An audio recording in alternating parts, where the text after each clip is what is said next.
अच्छा, नेक्स्ट है हमारा वॉन्डरवॉल इक्वेशन ऑफ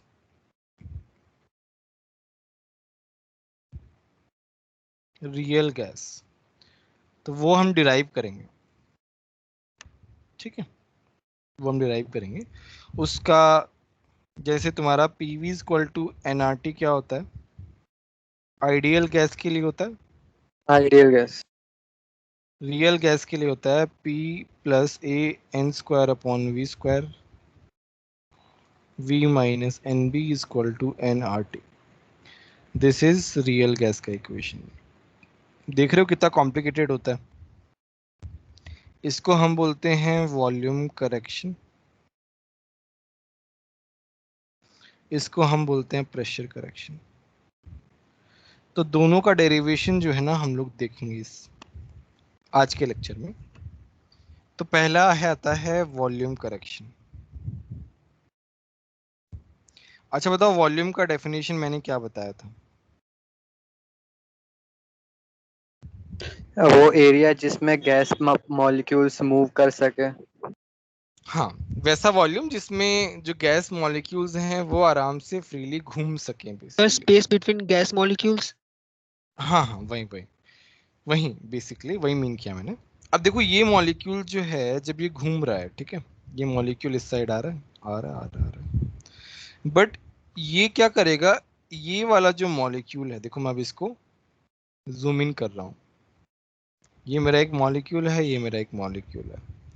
तो भाई जब ये अपन, ये हमारा क्या है, टेस्टिंग मॉलिक्यूल है, हम इसको ऑब्जर्व कर रहे हैं। क्या कर रहे हैं हम इसे ऑब्जर्व कर रहे हैं। तो इसे ऑब्जर्व क्या कर रहे हैं कि भाई इसके पास ये जो मॉलिक्यूल है, ये जो मॉलिक्यूल है दूसरा वाला, ठीक है, भाई इसका जो दूसरे वाले मॉलिक्यूल का जो वॉल्यूम है वो तो टेस्टिंग मॉलिक्यूल के लिए अवेलेबल ही नहीं है। भाई इस वाले ये वाला एरिया, तो ये वाला वॉल्यूम तो उसे छोड़ना ही पड़ेगा ना, रेड यस। वाला जो वॉल्यूम है, ठीक है। प्लस जब वो इसके पास आ रहा होगा, तब आता ना एक पॉइंट के बाद क्या हो जाता है, वो दूर जाने लगता है, रिपल्शन होने लगता है, एक बहुत पास आ रिपल्शन। गया, बहुत पास आ गया। चलो मैं इसको ब्लैक से बताता हूँ। ये वाला जो है बहुत पास आ गया,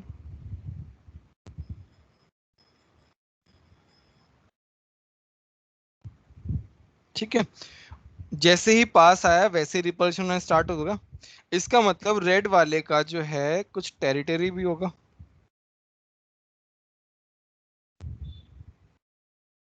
रेड वाले का क्या होगा, टेरिटरी भी होगा।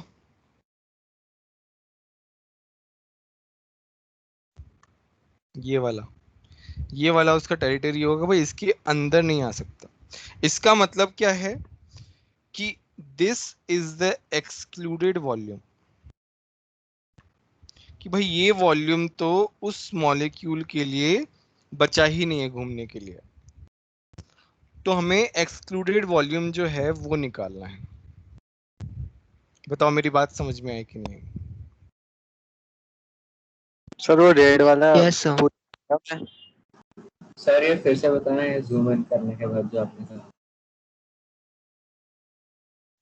देखो क्या है कि जब ये मॉलिक्यूल जो है इस मॉलिक्यूल से टकराएगा, एक मॉलिक्यूल जब दूसरे मॉलिक्यूल से टकराएगा, तो basically for one molecule the volume of other molecule is not available for movement। जब वो घूम रहा है तो दूसरे मॉलिक्यूल का जो वॉल्यूम है that is not available for that molecule। Plus जब वो मॉलिक्यूल दूसरे मॉलिक्यूल के पास जाएगा तब एक पर्टिकुलर डिस्टेंस पे ही जा सकता है, उसके बाद वो उसके पास नहीं जा सकता है, बिकॉज रिपल्शन लगेगा। तो जब रिपल्शन सर लगेगा, हाँ सर मीन्स कि तब तक जा सकता है जब तक सर रिपल्सन फोर्स डोमिनेटिंग ना हो। हाँ हाँ, तब तक जाता रहेगा ना।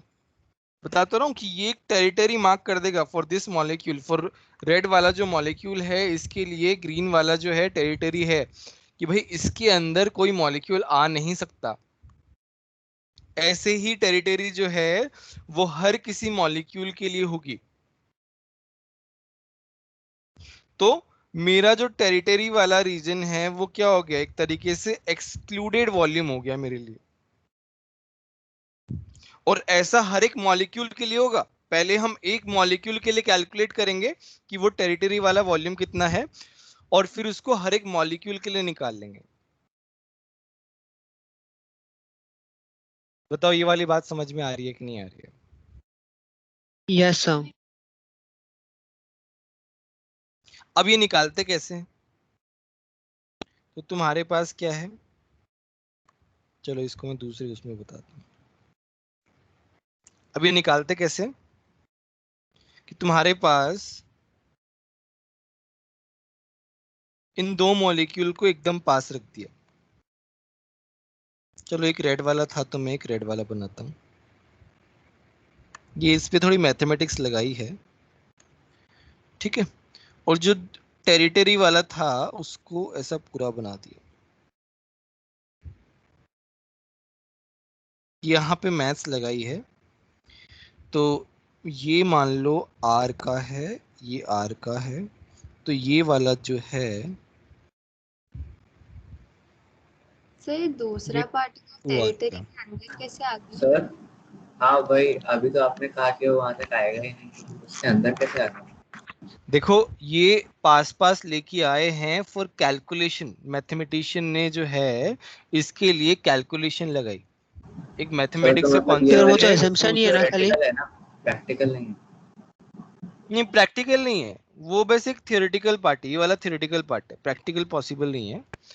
तो वो डिस्टेंस निकालने के लिए, वॉल्यूम निकालने के लिए ऐसा किया है, ठीक है। तो ये मैथमेटिक्स है और ये थियोरेटिकल है, प्रैक्टिकली नहीं है ये। तो कैसे, हमने क्या बोला कि volume of 2r radius sphere जो है that is equal to excluded volume for two molecules. ये दोनों मॉलिक्यूल जो पास पास में है ना, इन दोनों के लिए ये क्या है, एक्सक्लूडेड वॉल्यूम। ऐसा उन्होंने बोला मैथमेटिशियन ने। तो हम यहाँ पे क्या लिखते हैं कि volume of one molecule, one gaseous molecule 4/3 pi r cube, right. Yes volume sir. Of yes sir. 2r radius sphere, वो कितना हो जाएगा 4/3 पाई 2r क्यूब। तो ये कितना हो जाएगा 8 इंटू 4/3 पाई आर क्यूब। इसको मैं क्या करता हूँ, स्मॉल वी बोल देता हूँ। तो ये हो गया 8 small V, 8 times small V. अब मैं क्या लिख रहा हूँ, excluded volume, excluded volume for one molecule. एक मॉलिक्यूल के लिए कितना एक्सक्लूडेड वॉल्यूम होगा, तो वो होगा 4v। बोलो यहां तक समझ में आया कि नहीं है? अब मैं लिख रहा हूं excluded volume for Na molecule और 1 मोल मॉलिक्यूल, ठीक है। तो कितना हो जाएगा 4 into V into N, 4 into V into N, और ये हो जाएगा बी के बराबर। हमने एक नया कांस्टेंट मान लिया, तो ये हो जाएगा 4v इंटू एन। हाँ बोलो। सर ये थर्ड इक्वेशन में सर आपने 4v कैसे हुआ? वो क्या लिखा है? देखो दो, यहाँ भी क्या लिखा था, volume of 2r radius sphere is equal to excluded volume for two molecule. दो मॉलिक्यूल के लिए एक्सक्लूडेड वॉल्यूम कितना है 8v। दो मॉलिक्यूल के लिए एक्सक्लूडेड वॉल्यूम 8v नहीं है। सर, समझ आ गया, वो तो लिखा वन, क्या है? Volume of radius sphere third equation में। ये वाली yes sir. Volume of 2r radius sphere, okay. इसका तो B जो है वो मेरा क्या आ गया 4 इंटू वी इंटू एन है। अब मैं लिख रहा हूं for n moles, n moles के लिए कितना आ जाएगा n times b 4 VN 4 into V N A into n, ये आ जाएगा मेरे पास। बोलो बात समझ में आई कि नहीं आई? यहाँ तक कोई डाउट है क्या किसी को? सर 4V वाला पता नहीं चला, एक बार रिपीट करोगे? अरे देखो ना ये 8V है यार, एक्सक्लूडेड वॉल्यूम फॉर 2 मॉलिक्यूल अगर 8V है तो 1 मॉलिक्यूल के लिए कितना होगा 4V। ये क्या है 8V 4, divide yes by sir, 2। Yes sir. ठीक है, अब हम आगे बढ़ते हैं। तो हमारे पास क्या आ गया कि हमें जो टोटल वॉल्यूम है उसमें से n टाइम्स b एक्सक्लूड करना पड़ेगा। ठीक है, तो यहां से मेरा प्रेशर कितना आ गया nRT upon v minus nb। ठीक है, ये हो गया वॉल्यूम करेक्शन। नेक्स्ट आता है हमारा प्रेशर करेक्शन।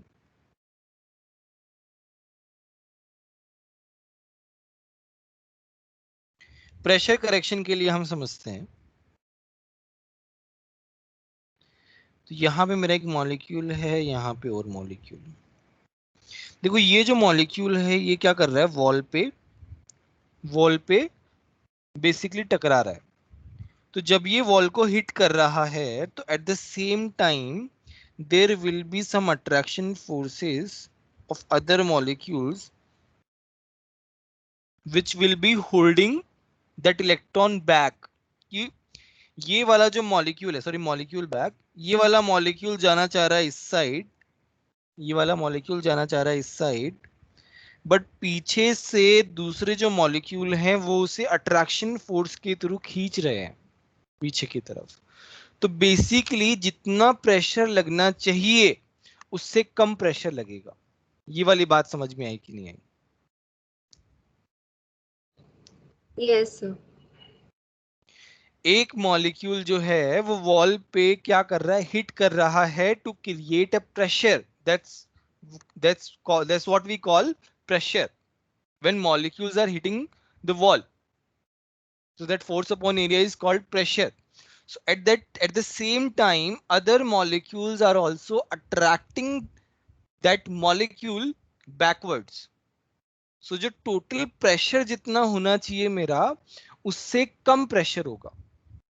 तो यहां पे मैं क्या लिखूंगा प्रेशर करेक्शन में कि P will be equal to nRT upon V minus NB, और एक टर्म लिखा P नॉट।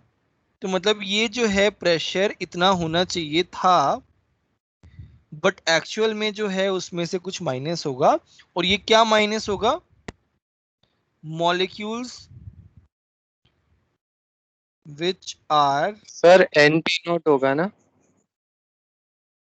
अभी बताऊंगा रुको एक मिनट। P नोट एक फैक्टर है, एक मतलब अलग से वैल्यू है, इसका डेरिवेशन अपने किया नहीं अभी तक। Molecules which are attracting backwards, जो पीछे। ठीक है, अच्छा पी नॉट अब हम कैलकुलेट कर रहे हैं। पी नॉट किसके प्रोपोर्शनल है? देखो पी नॉट किसके प्रोपोर्शनल है, पी नॉट प्रोपोर्शनल है the molecules which are hitting the wall, the molecules which are hitting the wall. तो P not is proportional to concentration of molecules which are hitting the wall, right? Plus at the same time when they are hitting the wall, other molecules will be holding them back। तो दूसरे molecule का concentration भी eight the same time आएगा। Concentration of molecules which are attracting backwards, पीछे की तरफ खींच रहे हैं।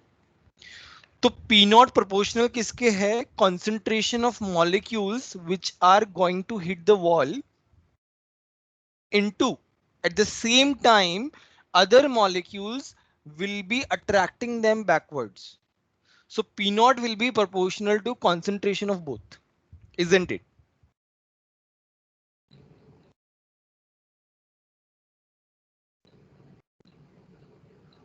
बताओ ये वाली बात समझ में आई कि नहीं आई? Sir, P naught inversely proportional नहीं होना इनवर्सली concentration. प्रोपोर्शनल. तुम्हारा PV इक्वल टू NRT होता है. P क्या होता है? N by V RT. P क्या होता है? Concentration RT. P is proportional to concentration. Pressure क्या है? डायरेक्टली प्रोपोर्शनल टू कंसंट्रेशन है. देखो ध्यान से, इसलिए मैंने कंसंट्रेशन लिखा है. अभी यहाँ से हाँ मतलब concentration of molecules which are hitting the wall उससे तो proportional होगा, but sir attracting backwards उनसे मतलब inverse से नहीं होना चाहिए, because उससे तो मतलब pressure कम हो रहा है ना. देखो, जो तुम्हारा प्रेशर ओवरऑल जो कम हो रहा है उसमें कंट्रीब्यूशन किसका है? अब ऐसा मैंने एक मॉलिक्यूल बताया है, ऐसे काफी सारे मॉलिक्यूल्स होंगे. तो जब काफी सारे मॉलिक्यूल्स जो हैं वॉल को हिट कर रहे हैं, उसी मोमेंट पे जो अट्रैक्शन फोर्स पीछे लग रहा है, तो जो मॉलिक्यूल्स वॉल पे हिट कर रहे हैं और जो पीछे हैं, उन दोनों का कंसंट्रेशन जो है वो इन्वॉल्व है प्रेशर के रिडक्शन में. इन्वॉल्वमेंट की बात कर रहा हूं मैं. दोनों का कंसंट्रेशन इन्वॉल्वमेंट है इस प्रेशर करेक्शन में.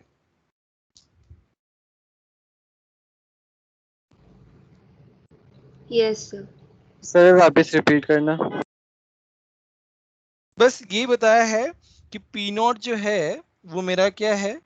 proportional to concentration of molecules which are hitting the wall and concentration of molecules which are attracting backwards. Sir inversely proportional के वो समझ नहीं आया. इनवर्सली प्रोपोर्शनल है ही नहीं, हाँ क्यों नहीं है? क्योंकि वो तुम्हारा जो प्रेशर रिडक्शन हो रहा है वो दोनों पे डिपेंडेंट है ना. इस पे भी डिपेंडेंट है और इस पे भी डिपेंडेंट है. दोनों पे साइमल्टेनियसली डिपेंडेंट है. एक पे डिपेंडेंट होता तो बात अलग होती, दोनों पे एक साथ ही डिपेंडेंट है.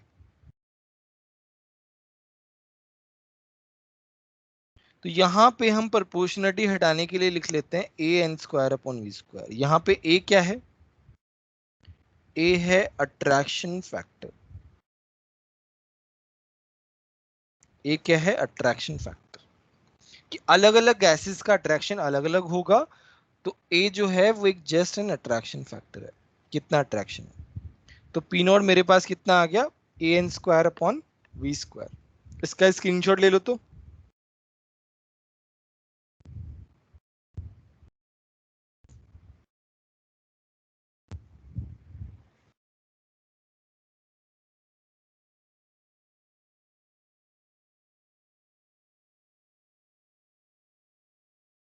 ठीक है, तो अभी मेरा प्रेशर का इक्वेशन क्या था? N R T upon V minus N b minus P not. यहाँ पे पी नॉट पुट कर देते हैं.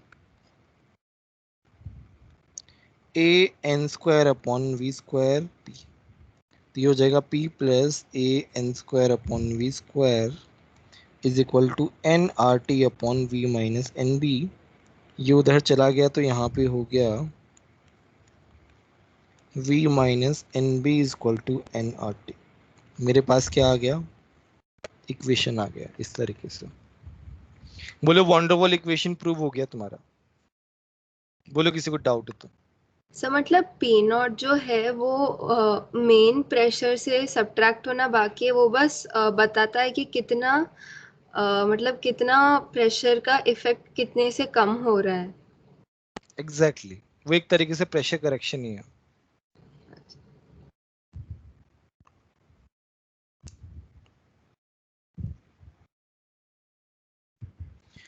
तो यूनिट्स ऑफ ए निकालते हैं. ए का यूनिट कैसे निकालेंगे? देखो ये प्रेशर से ऐड हो रहा है, इसका मतलब क्या है कि इसकी यूनिट्स जो होंगी वो क्या होंगी? प्रेशर की यूनिट होंगी, राइट? तो ए कितना हो गया? ATM V स्क्वायर उधर गया तो litre square upon mole square, एक ही यूनिट हो गई। यूनिट ऑफ बी क्या हो गया, NB जो है वो हो गया वॉल्यूम का यूनिट लीटर, क्योंकि V माइनस NB है ना, तो V का जो यूनिट होगा वही NB का यूनिट होगा, तो B का यूनिट हो गया लीटर पर मोल। बोलो समझ में आया कि नहीं है। A जो है वो dependent on attraction force, B जो है वो साइज डिपेंडेंट होता है, साइज डिपेंडेंट होता है। बोलो समझ में आया कि नहीं है।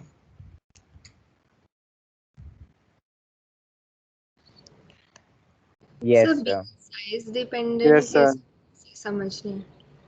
तुम्हारा देखो ये जैसे मॉलिक्यूल का साइज बड़ा है, छोटा है और बड़ा है, तो बी जो है ना वो उस पर डिपेंडेंट है, क्योंकि वॉल्यूम से हम बेसिकली जैसे मान लो मॉलिक्यूल का साइज बड़ा है तो क्या होगा, बी बड़ा होगा ना, तुम्हारा जो फैक्टर जो तुम वॉल्यूम में करेक्शन कर रहे हो, तो हमारा मेन जो उसका डेरिवेशन था वो उसी पे तो बेस था कि यस। ठीक है ना, मतलब मॉलिक्यूल वो की ज्यादा साइज पे तो वॉल्यूम बेस कवर करेगा ना, ज्यादा वॉल्यूम कवर करेगा, तो मेरा एक्सक्लूडेड वॉल्यूम ज्यादा होगा ना। बढ़ जाएगा। Okay sir. और ए जो है बी से बड़ा होता है, ये मतलब फैक्ट एक तरीके से, कुछ ऐसे खास इंपॉर्टेंट नहीं है बट फिर भी। मैग्नीट्यूड में हाँ मैग्नीट्यूड में साइन वाइन ए और बी पॉजिटिव ही होते हैं यार, कांस्टेंट है ना, पॉजिटिव ही होंगे।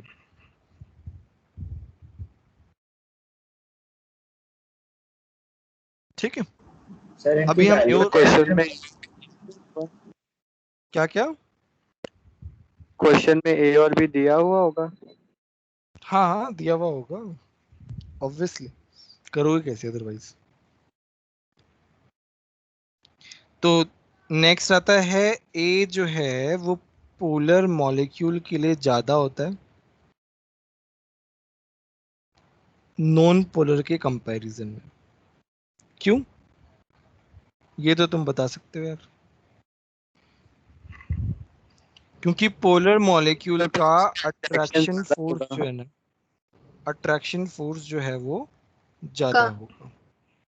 रिपल्शन का। ठीक है, तो दूसरा ए जो है वो वॉन्डरवॉल फोर्स ऑफ अट्रैक्शन पे भी डिपेंडेंट है।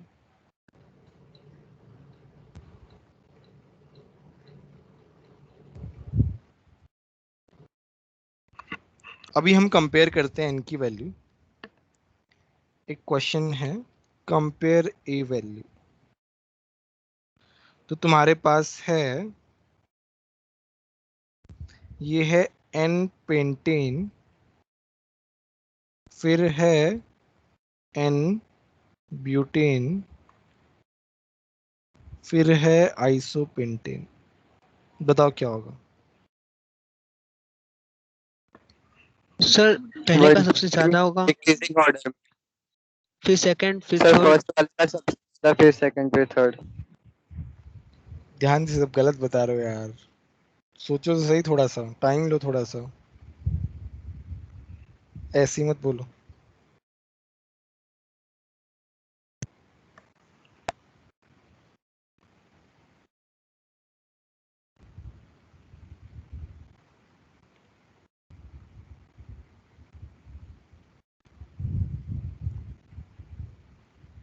सर सबसे ज्यादा एन पेंटेन का होगा। हाँ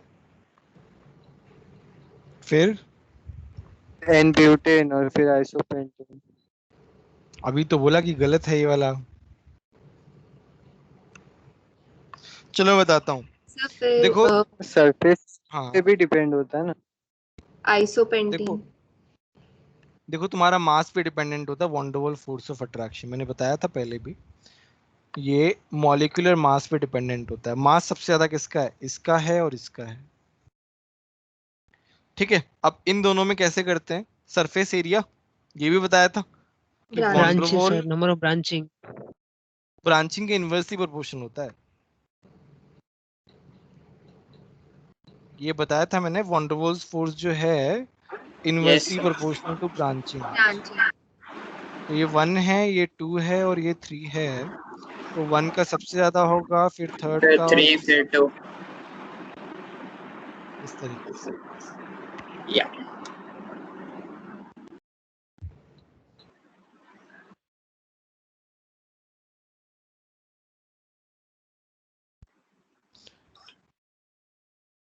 अब एक और क्वेश्चन करते हैं।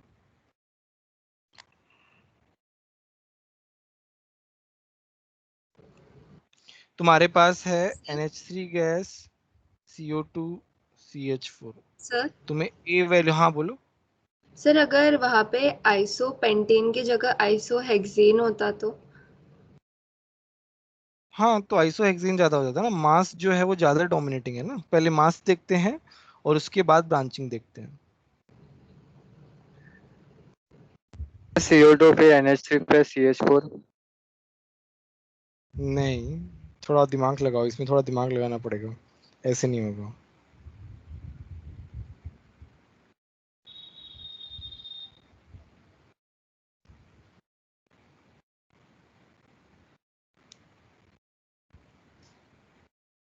CO2 फिर NH3 फिर CH4।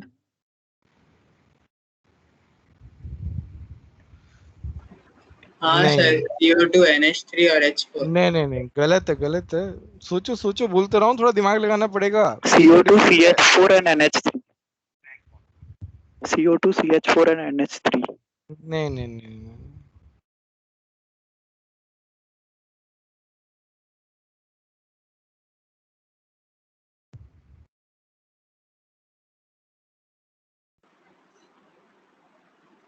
NH3 में हाइड्रोजन बॉन्डिंग।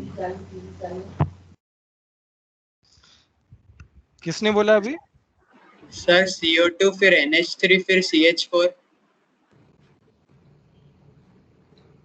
NH3 में हाइड्रोजन बॉन्डिंग होती है तो एक्सेप्शनली ज्यादा हो जाएगा, और उसके बाद मास से देखेंगे। यहाँ पे मास से देखा और यहाँ पे हाइड्रोजन बॉन्डिंग से।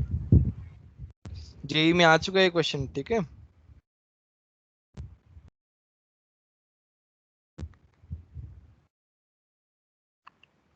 क्लियर है सभी को? Yes sir. Yes yes yes sir. ठीक है, आगे बढ़ते हैं। नेक्स्ट हम कुछ डेरिवेशन कर रहे हैं। तो हम देख रहे हैं हाई प्रेशर, कि हाई प्रेशर पे इक्वेशन जो है वो कैसी रहती है।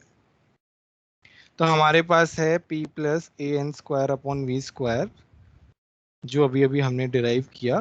कौन सी इक्वेशन है? वॉन डेर वाल इक्वेशन है। तो यहाँ पे हम n=1 मान के चल रहे हैं। हाई प्रेशर होगा तो प्रेशर करेक्शन जो होगा वो बहुत कम होगा, राइट। तो हम इसको नेगलेक्ट कर सकते हैं। भाई प्रेशर बहुत ज्यादा है तो उसका जो करेक्शन होगा वो बहुत कम होगा, और वो कम होगा तो P के रेस्पेक्ट में उसे नेगलेक्ट कर सकते हैं। तो मेरे पास क्या आ जाएगा? PV minus NB = nRT। तो मेरे पास आ गया PV माइनस, मैं क्या कर रहा हूं, मैं n को 1 ले रहा हूं, फिर मैं क्या कर रहा हूं, RT से डिवाइड कर रहा हूं।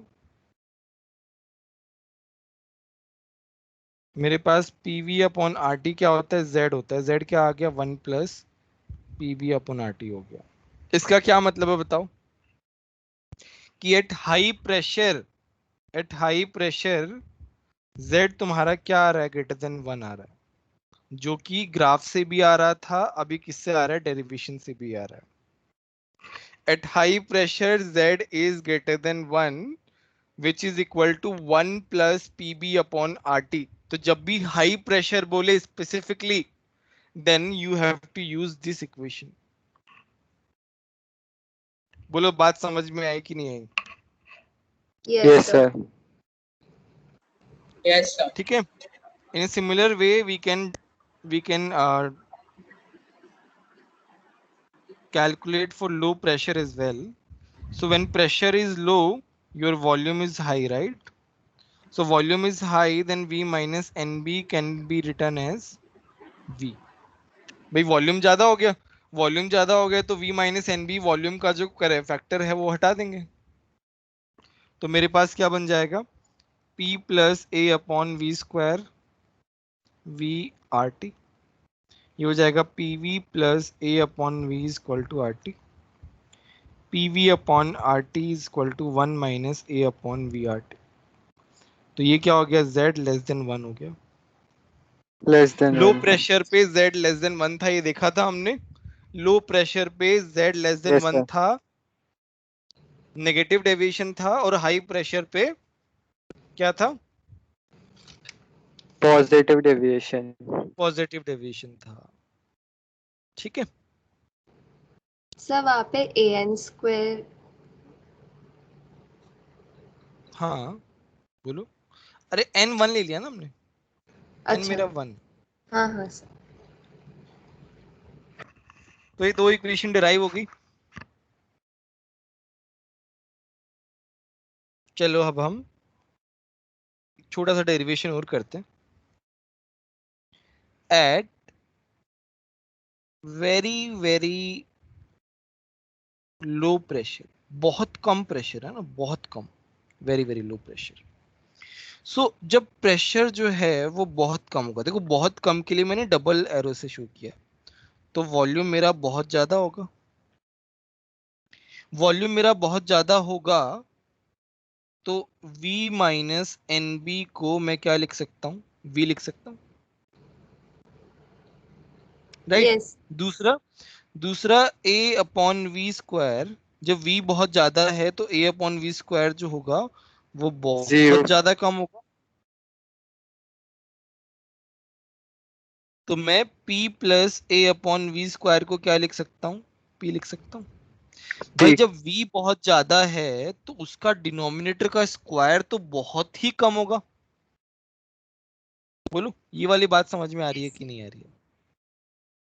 तो इसका मतलब हमारे पास क्या आ गया, yes sir. P equal to R T. इसका मतलब क्या है, आइडियल गैस आ आइडियल रही है हमारे गैस। पास। अब देखो तुम्हें एक इंटरेस्टिंग बात बताता हूँ, बहुत इंटरेस्टिंग फैक्ट है कि तुमने ये ग्राफ तो बना लिया हमने ऐसा, ये ऐसा बना लिया, ये ऐसा बना लिया, ये ऐसा बना लिया, ठीक है। बट एक्चुअल में कैसा होता है, एक्चुअल में कैसा होता है, देखो मैं इसे डिफरेंशिएटिंग करके बताऊंगा। एक्चुअल में ऐसा होता है, अगर हम एकदम वो करें, मतलब जूम इन करें उसको और जूम इन करके देखें तो वो ऐसा होता है, एकदम लो प्रेशर पे वो 1 के इक्वल रहता है, एकदम लो प्रेशर पे वो 1 के इक्वल रहता है। मैं इसको थोड़ा जूम इन कर रहा हूँ, ठीक है, इस ग्राफ को, इस ग्राफ सर को 1 जूम इन के करूंगा इक्वल ना तो, कैसे हुआ? अरे आइडियल गैस है ना, वेरी वेरी लो प्रेशर पे, देखो तो सही, वेरी वेरी लो प्रेशर हाँ पे यस। आइडियल गैस है, इसका मतलब Z कितना है, 1 है। तो वो बहुत, मैं इसे जूम इन कर रहा हूँ तो ऐसे होगा वो ग्राफ मेरा, ऐसे होता है। बट बुक्स में है ना वो इतना जूम इन करके नहीं दिखाते हैं, ऐसे होता है, एक्चुअल में ऐसा होता है। बट बुक्स वगैरह में जूम इन नहीं करते हैं, वो बस इसे सर नॉर्मल ये बता देते स्क्रीन वाला समझ नहीं आया, हैं। क्या क्या, ये जूम इन करने के बाद समझ नहीं आया। देखो तुम्हें ग्राफ कैसा दिख रहा है, तुम्हें ग्राफ दिख रहा है ऐसा, तुम्हें ऐसा दिख रहा है, right. Yes sir. But graph actual में अगर तुम और जूम इन करो, मतलब तुम्हारा जो एक्स एक्सिस वाला जो वो है ना इंडेक्स, उसको तुम और छोटा बना लो, तो तुम्हारा ग्राफ देखो कैसा बनता है। देखो तुम्हारा प्रेशर लेट्स से यहाँ पे है तुम्हारा वेरी वेरी लो प्रेशर, अब जूम इन करने के बाद तुम्हारा वेरी वेरी लो प्रेशर यहाँ पे आ गया है। तो तुम्हारा ग्राफ जो है वो कैसे बनेगा, वो यहाँ तक आएगा, यहाँ पहले स्टार्टिंग में वेरी वेरी लो प्रेशर पे Z क्या है, 1 है। वेरी वेरी लो प्रेशर पे बहुत कम टाइम के लिए स्टार्टिंग में Z जो रहता है 1 रहता है, मतलब आइडियल गैस की तरह रहता है।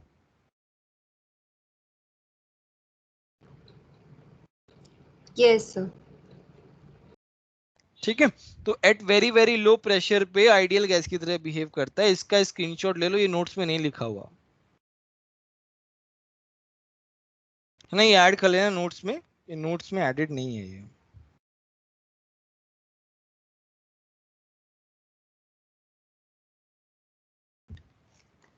क्लियर है सभी को?